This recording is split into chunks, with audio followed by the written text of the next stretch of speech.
अपने गुरु में संतुष्ट रहो, अपनी गाड़ी में, अपने मकान में, अपनी दुकान में, अपने पति में, अपनी पत्नी में, अपने माँ में, अपने सास ससुर में, अपने बाप में भी संतुष्ट करने की कला यदि है। संतोष केवल खाने पीने में संतोष नहीं होता है, सब परिवार के बीच में, सदस्यों के बीच में, मकान में भी संतोष रखना चाहिए। और जहां जहां संतोष है वहां वहां सुख का सागर लहराना शुरू कर। बोलिए सद्गुरु भगवान की जय।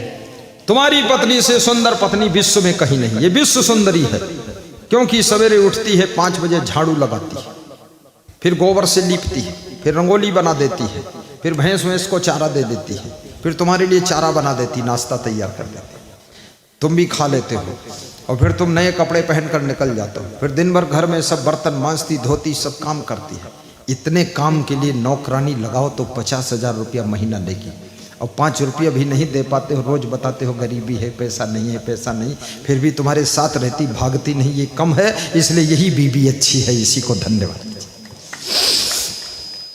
हर पति चिल्लाता रहता बजट फेल है, बजट फेल है, पत्नी खुश होती बजट फेल है, कम से कम तेरी खोपड़ी तो नहीं फेल है। तो ये हमेशा खुश रहो, अपने शिष्य में भी खुश रहो। कौन मिलेगा शिष्य ऐसा? कोई मिलने वाला नहीं। कितने गुरुओं को कोई शिष्य से मिले ही नहीं, ना ना कुछ नहीं, अकेला बस वो स्वयं गुरु है, स्वयं शिष्य, झंझट खत्म। और कितने शिष्यों को कोई अच्छा ठीक ठाक गुरु भी नहीं मिला, गुरु भी खतरनाक मिला, अड़बड़ बड़बड़ बड़बड़ बड़बड़ बोलता रहता। गुरु जो मिला है वही गुरु तुम्हारे लिए भगवान है। शिष्य जो मिला है वही शिष्य महान है। उसी शिष्य में खुशी मनाइए, हर समय मुस्कुराइए। उसी घर में, अभी मैं जिस कमरे में सोया हूं, पुराने मॉडल का कमरा है वो, उसकी छत में सफेद कपड़ा लगा दिया गया, खिड़कियों में सफेद कपड़ा, और सब फिट कर दिया गया, बढ़िया सुंदर बिछा दिया गया। तो मैं तो खुश हो गया, इतनी बढ़िया नींद आती है उस कमरे में। क्या दीवार के भीतर खोपड़ी घुसाना है क्या?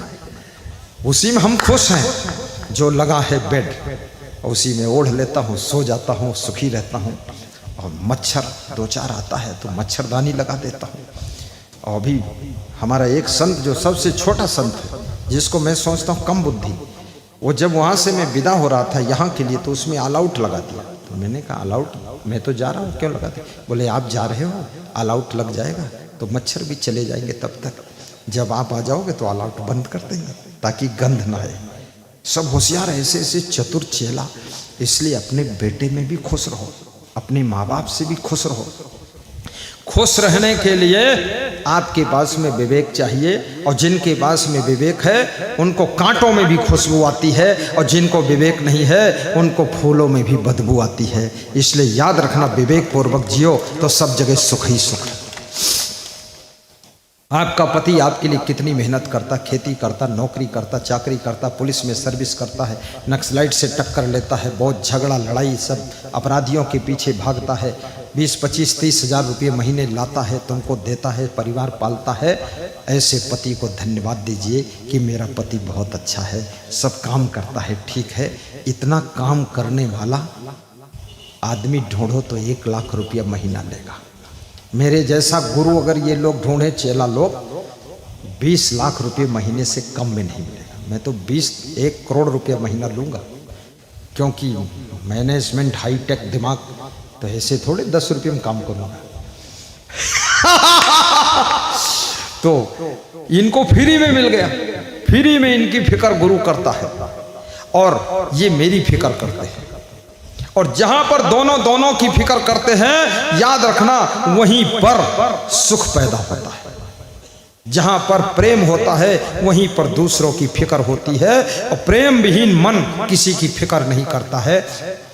इसलिए प्रेम के सागर बनो, सबकी फिक्र करो तो तुम्हारी चिंता तुम्हारी छूट जाएगी। गाइए। तू प्रेम का सागर है, तेरी एक बूंद के प्यासे हम, तू प्रेम का सागर है। गाइए गाइए सब लोग। तू ज्ञान का सागर है। तेरी एक बूंद की प्यासे हम लौटा जो दिया तूने, लौटा जो दिया तूने। चले जाएंगे जहाँ से हम, तू प्रेम का सागर है। घायल मन का पागल पंछी उड़ने को बेकरार, उड़ने को बेकरार। आँख है धुंधली पंख है कोमल, जाना है सागर पार, जाना है सागर पार। अब तू ही से समझा, अब तू ही से समझा। राह भूले थे कहाँ से हमें, तू प्रेम का सागर है, तू ज्ञान का सागर है। तेरी एक बूंद के प्यासे हमें, तू प्रेम का सागर है। इधर जिंदगी झूम के गाए, उधर है मौत खड़ी,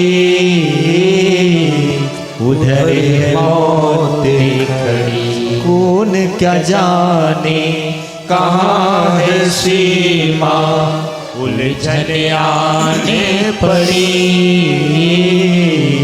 उलझन आने पड़ी। कानों में जरा कह दे, कानों में जरा कह दे कि आए कौन दिशा से हमें, कि आए कौन दिशा से हमें। तू प्रेम का सागर है, तू ज्ञान का सागर है। तेरी एक बूंद के प्यासे हमें, लौटा जो दिया तूने, लौटा जो दिया तूने। चले जाएंगे जहाँ से हम, तू प्रेम का सागर है, तू प्रेम का सागर है। बोलिए सदगुरु भगवान की जय, सदगुरु कबीर साहिब की जय। सदगुरु कबीर साहिब कहते हैं कि परमात्मा तुमसे बाहर नहीं है। इस आत्मा के रूप में परमात्मा तुम्हारे शरीर में छिपा हुआ है। कैसे छुपा है? जैसे पुष्पे गंधस्तिले तैलम काष्ठे बहिन्नी पयोघृतम इच्छो गुणम पश्चात्मानम तथा देहे विवेकता। जैसे पुष्प के अंदर गंध है लेकिन आंखों से दिखती नहीं, पुष्प के भीतर छुपी हुई, सूंघने से पता चलता है। पुष्पे गंधस तिले तैलम, जैसे तिल के अंदर तेल है, हाथ से तिल को छुओ, तेल तुम्हारी अंगुलियों में लगता नहीं, लेकिन तिल के भीतर तेल है। यदि तिल के भीतर तेल न होता तो स्पेलर में पेरने से तिल से तेल कैसे निकलता? जैसे तिल में तेल है पर आंखों से दिखता नहीं, जब स्पेलर में पेरते हैं तब निकलकर बाहर आता है। ऐसे साधना के स्पेलर में जब तुम स्वयं को गुजारोगे तो ये आत्मा रूपी परमात्मा का एहसास होगा। पुष्पे गंधस्तिले तैलम काष्ठे बहिन्नी पयोघृतम। जैसे लकड़ी के अंदर आग है, लकड़ी को छूने से हाथ नहीं जलता है, लेकिन लकड़ी पर लकड़ी रगड़ो घिसो आग पैदा हो जाती है। यदि आग उसमें थी नहीं तो आग पैदा कहाँ से हुई? ऐसे ही तुम्हारे अंदर ही वो आत्मा रूपी परमात्मा है, पर अपने को साधना में तपस्या में घिसो, थोड़ा रगड़ो, रगड़ी मारो तो तुमको अपनी आत्मा में ही परमात्मा का एहसास होगा। पयोघृतम, जैसे दूध में घी है, पैमाने दूध होता है, लेकिन दूध में हाथ डालो तो घी नहीं मिलता है, पर दूध को मथने से घी निकलता है। यदि उसमें घी ना होता तो मथने से भी घी कैसे निकलता? ऐसे ही तुम्हारे भीतर ही वो आत्मा रूपी परमात्मा है, लेकिन तुमको थोड़ा सत्संग करके मथना पड़ेगा। जब मंथन करोगे तभी तुमको फील होगा कि हमारे अंदर ही आत्मा रूपी परमात्मा है। इच्छो गुणम, जैसे इच्छो माने होता है गन्ना, जिसको सेढ़ी बोलते, गन्ने के अंदर गुड़ है, शक्कर है, पर आंखों से दिखती नहीं शक्कर की बोरी उसमें, परंतु जब गन्ने की पेराई होती, शुगर फैक्ट्री में गन्ना जाता है तो उसी गन्ने से शक्कर निकलकर बाहर आती है। ऐसे ही सद्गुरु की साधना की फैक्ट्री में जब तुम जाते हो तब तुम्हारे भीतर से आत्मा रूपी परमात्मा का ज्ञान निकल कर आता है, तभी वो ज्ञान निकलता है। बोलिए सद्गुरु भगवान की जय। इच्छो गुणम तथा देहे पश्चात माना विवेकता। पश्चात माना यानी दिखता है आत्मा, पश्चात माना ये आत्मा दिखता है। इस देह में विवेकता, विवेक की आंखों से, बिना विवेक के दिखता नहीं, और विवेक बिना सत्संग के होता नहीं, और सत्संग बिना पुण्य के मिलता नहीं, और पुण्य आपको करना है। तुम कितने पुण्य आत्मा हो जो तुमको सत्संग मिला है। सासू भी भ्रम में पड़ी, वो इस भ्रम में है कि बहू आएगी तो सुख देगी। कितनी सासुओं के मुख से मैंने सुना है, वे कहती हैं बहू आएगी तो गरम गरम रोटी खिलाएगी, और गरम गरम रोटी तो नहीं खिलाया लेकिन गरम गरम बातें सुनाया। और बहू की गरम गरम बातें सुन करके सासू का दिमाग भी गरम हो गया। अब बहू भी गरम और बातें भी गरम और सासू का दिमाग गरम, और सासू का दिमाग जब गरम होता है तो ससुर का दिमाग फिर सासू गरम कर देती है, वो भी गरम। और जब बहू का दिमाग गरम होता है तो अपने पति देव का दिमाग गरम कर देती है। अब सब गर्मा गर्म पकौड़ी बन रही है। हालत खराब। अरे बहू से सुख मिलने का भ्रम छोड़ दीजिए। जब तक दूसरों से सुख की आशा करोगे तब तक तुम हमेशा दुखी ही रहोगे। छोड़ो।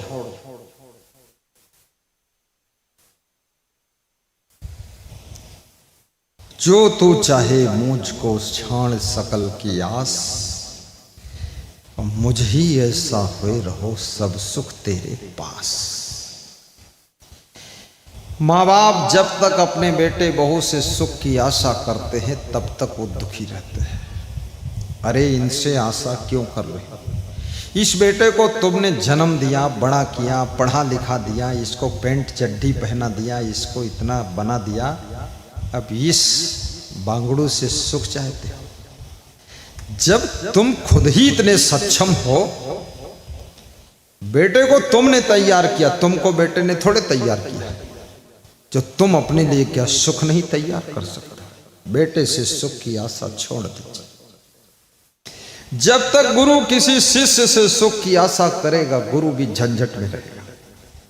कितने गुरु लोग शिष्य ढूंढते घूम रहे हैं, कोई चेला मिल जाए। चेला ऐसा चोर मिला कि एक साइकिल थी गुरु के पास, वो भी चुरा ले गए। उत्तर प्रदेश का एक गुरु, नया नया गुरु बना, बोला एक चेला आया, मैं विश्वास कर लिया कि ये रह जाएगा। बोले उससे हमने कहा कि मैं थोड़ा एक कार्यक्रम में जा रहा हूँ, तू रहना। बोले साइकिल एक थी, उसको लेकर चला गया, आज तक लौटा नहीं। तो मैंने कहा ये पकड़ो 5,000 रुपया, नई साइकिल खरीद लो, ये चेला चाली के चक्कर में मत। कितने गुरु अपने चेलों से बहुत दुखी है, उसके झंझट में पड़ गए। और चेला भी अगर गुरु से सुख चाहता है, गुरु सुख नहीं देता है। गुरु तो सुख प्राप्त करने का उपाय बताता है।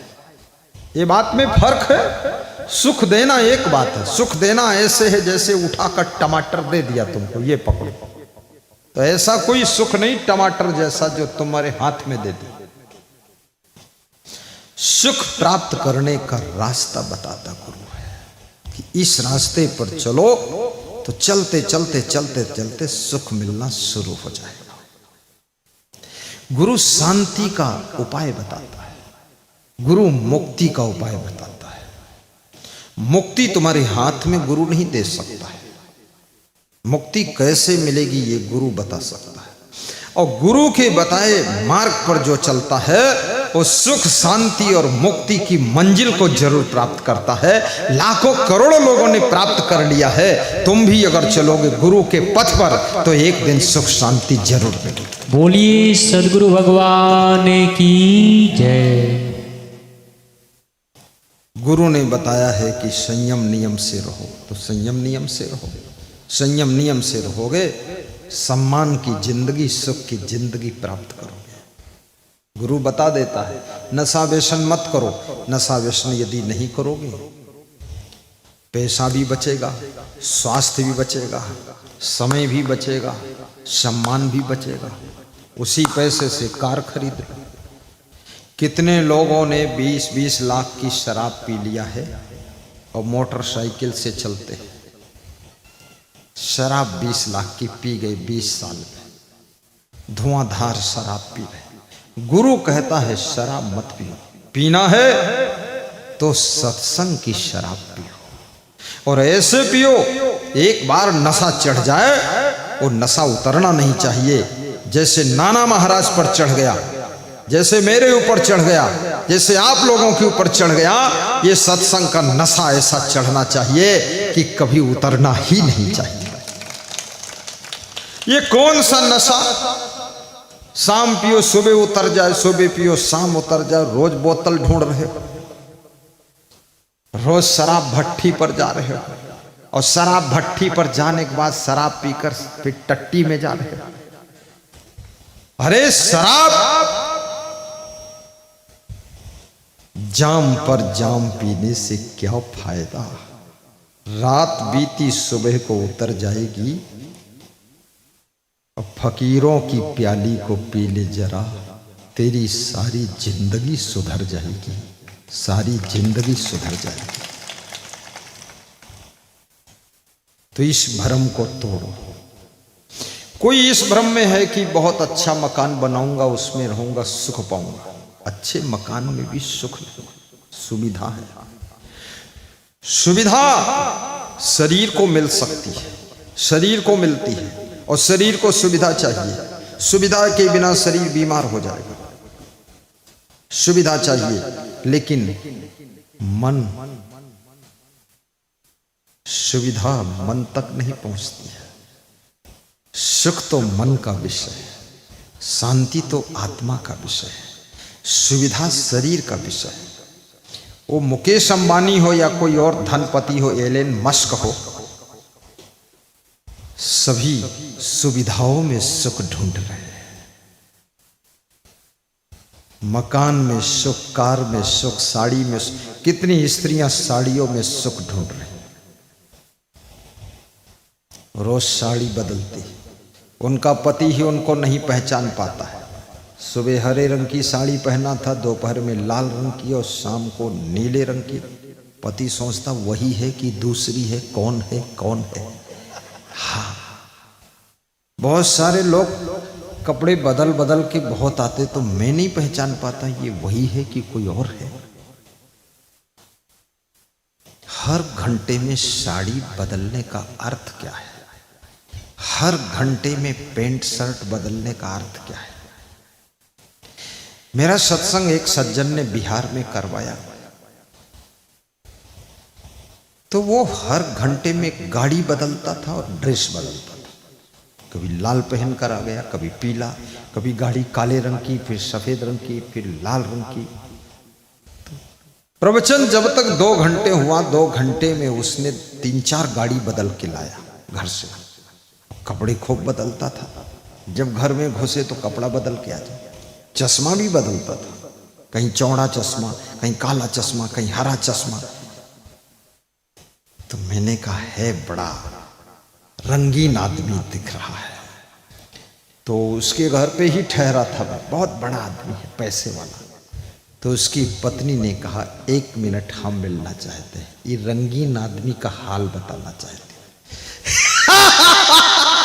तो 1 मिनट वो मिली, कम मिली। जब उसका पति बाथरूम गया स्नान करने, वो फट से आ गई।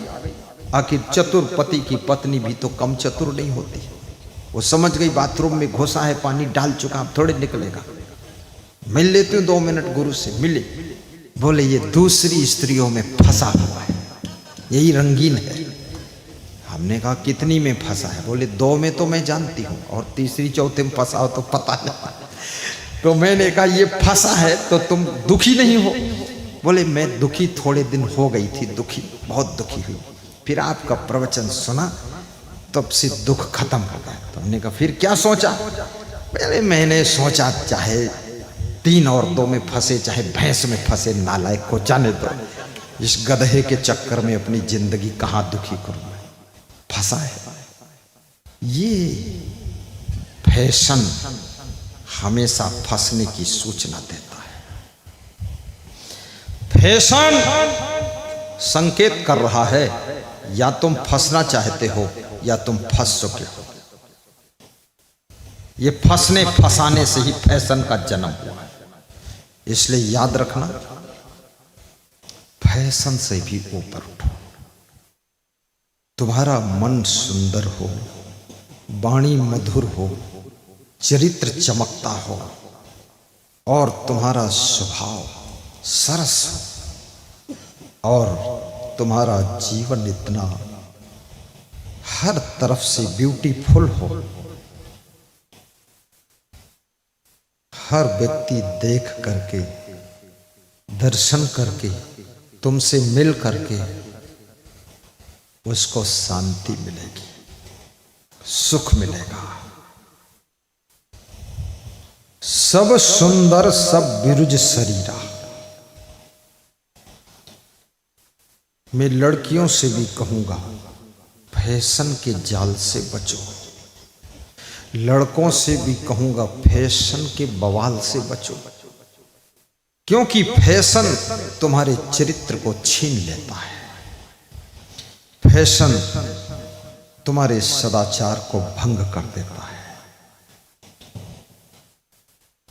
इसका अर्थ ये भी नहीं गंदे कपड़े पहनकर घूमो। साफ कपड़े पहनो, ठीक से पहनो, लेकिन फैशन के लिए नहीं, अपनी मर्यादा को ढांकने के लिए पहनो।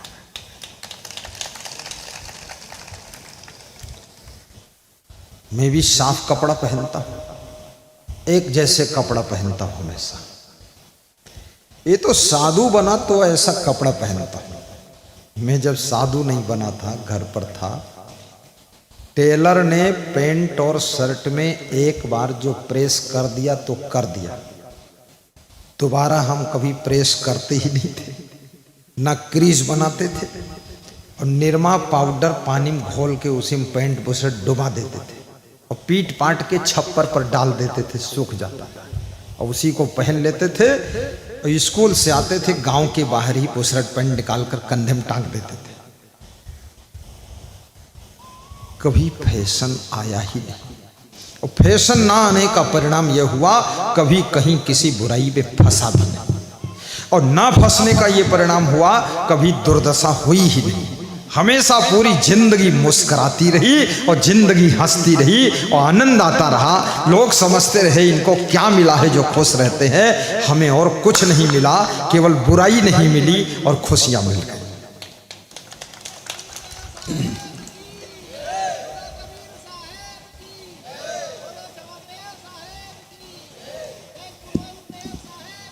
जय जय।